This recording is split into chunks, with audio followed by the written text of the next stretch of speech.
All right, welcome. Today we are diving deep into the science behind partner satisfaction. We're going to break down some expert medical advice to really understand the psychology of true intimacy.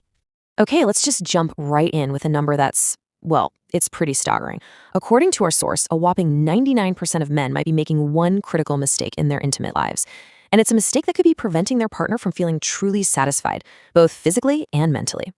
So what is this one common mistake? That's exactly what we're going to unpack today. And more importantly, we're going to look at how to correct it using a really scientific, evidence-based approach.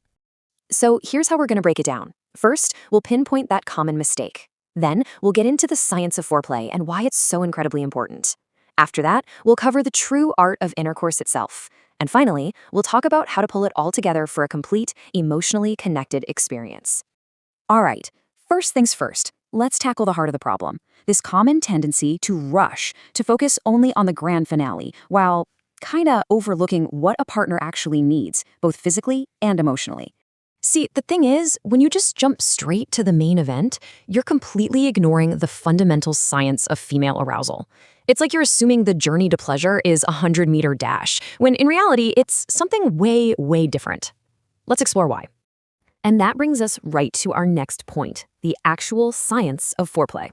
It is so important to get this. Female arousal is not an on-off switch. It's a biological process that absolutely requires time and attention. You know, I love this quote from our source expert, Dr. Pooja, because it just frames the whole idea perfectly. It's like cooking a delicious meal on low heat. It's a gradual warming, a slow build-up. This shows us that patience and dedication during foreplay, well, they aren't optional. They are the essential ingredients for building incredible pleasure. And right at the heart of this whole process, the clitoris. Our source material even calls this the magical button of pleasure. And honestly, for very good scientific reasons. It is the absolute epicenter of female pleasure. So let's break down the biology here, because this is fascinating. The clitoris has thousands of nerve endings, and they're all directly wired to the brain. When it's stimulated, it activates crucial hormones for arousal and triggers natural lubrication. And get this, the pleasure from it can often be even more intense than from intercourse by itself. And this is where it gets really, really important. Ignoring foreplay isn't just about missing out on pleasure. It can have real physical consequences. Without enough natural lubrication, intercourse can become uncomfortable or even painful, turning what should be this amazing connecting experience into a negative one. Okay, so now that we've got the why behind foreplay down, let's get into the how of the main act. It's time to move past some common myths and really focus on what the science tells us about technique. So, right off the bat, we need to bust a huge myth. This idea that more force equals more pleasure, it's just fundamentally wrong. True mastery, according to the science, isn't about brute force at all. It's all about finesse, about rhythm, angles, and creating consistent, targeted friction. The source material points to this very specific modern technique called grinding, and the goal here is actually pretty simple, but it's a total game changer. You want to make sure that with each movement, the pubic bones make contact. What this does is create constant, rhythmic stimulation of the clitoris the entire time, which integrates pleasure rather than separating it. So how do you actually do this? Well, it's basically a 3-step method. You start slow, let the body adapt. Then you vary the rhythm. Don't be predictable. Use a stop-start technique to really build that anticipation. And finally, as she gets closer to climax, sync your rhythm to the pace of her breathing. That way, you build intensity together.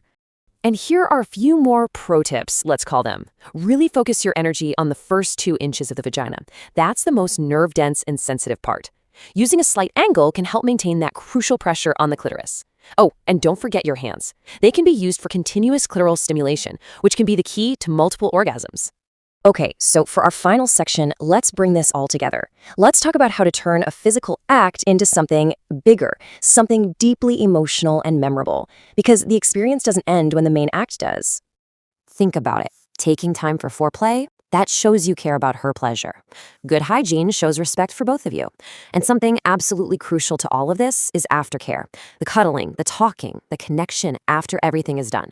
Believe me, these aren't small things. They are the building blocks of a deep, unbreakable emotional bond. And this is exactly why just rolling over and falling asleep afterward can be such a huge mood killer. It can instantly erase all the amazing connection you've just built.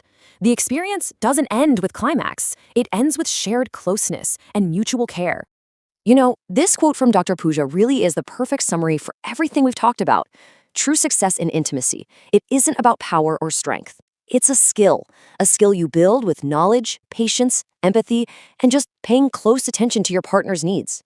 So that really just leaves us with one final big question to ask yourself. When you shift your focus away from just your own satisfaction and onto building a shared, deep, and lasting emotional connection, well, that can fundamentally change not just your intimate moments, but the quality of your entire relationship.